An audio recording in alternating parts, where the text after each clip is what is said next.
कुंज बिहारी श्री अरदास जय जय श्यामा जय जय श्याम जय जय श्री वृंदावन धाम।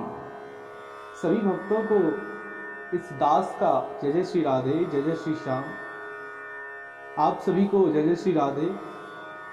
आज हम श्रीमद् भागवत में जिन 10 लक्षणों का वर्णन किया गया है उन 10 लक्षणों को श्रवण करेंगे कि जिस प्रकार से जो महाराज पुराण होते हैं और जो पुराण होता है वह 5 लक्षणों से युक्त होता है, परंतु श्रीमद् भागवत महापुराण 10 लक्षणों से युक्त है। इसीलिए श्रीमद् भागवत को महापुराण की उपाधि दी गई है। इसीलिए श्रीमद् भागवत महापुराण अन्य पुराणों से श्रेष्ठ है। आइए श्रीमद् भागवत में जो 10 लक्षण है उनका विस्तार पूर्वक वर्णन श्रवण करते हैं। अत्र सर्गो विसर्गश्च स्थानं पोषण मूतया मन्वन्तरे ईशानुकथा निरोधो मुक्ति संश्रया। श्रीमद् भागवत में 10 लक्षण हैं। अत्र सर्गो विसर्गश्च, पहला जो लक्षण है श्रीमद् भागवत में सर्ग, दूसरा लक्षण है विसर्ग। सर्ग विसर्ग स्थान पोषण ऊति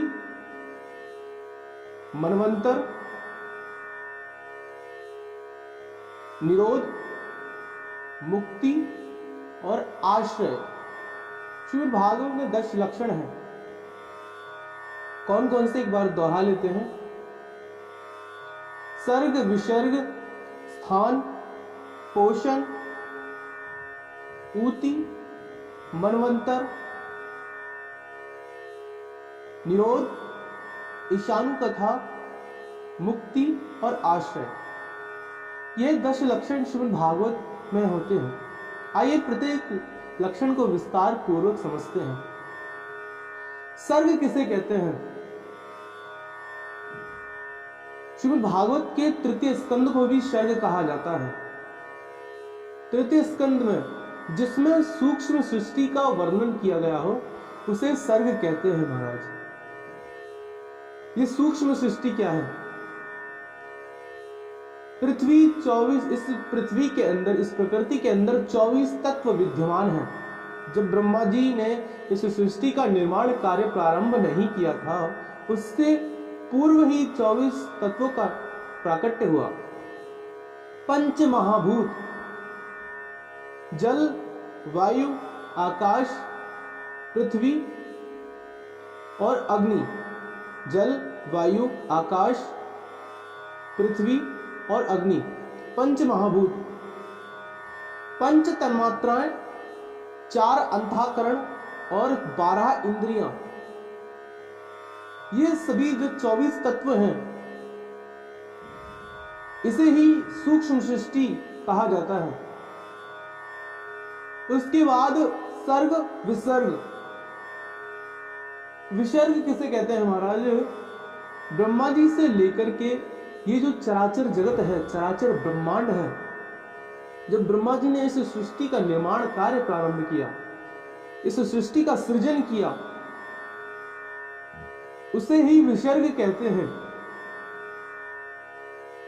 सर्ग विसर्ग स्थान, स्थान क्या किसे कहते हैं? जब भगवान श्री हरि को इस सृष्टि का निर्माण करना होता है तो ब्रह्मा जी के द्वारा इस सृष्टि का निर्माण कार्य प्रारंभ किया जाता है। जब भगवान को इस सृष्टि का पालन करना होता है तो विष्णु जी के द्वारा इस सृष्टि का पालन कार्य आदि करते हैं। और जब इस सृष्टि का संहार करना होता है तो भगवान भूत भावन शंकर के माध्यम से इस सृष्टि का संहार किया जाता है। जिसमें भगवान की श्रेष्ठता सिद्ध होती है उसे ही स्थान कहते हैं। मतलब जिन कार्यों में भगवान की जो श्रेष्ठता सिद्ध हो रही है उन कार्यों को ही भगवान स्थान कहते हैं। सर्ग विसर्ग स्थान पोषण। पोषण किसे कहते हैं महाराज?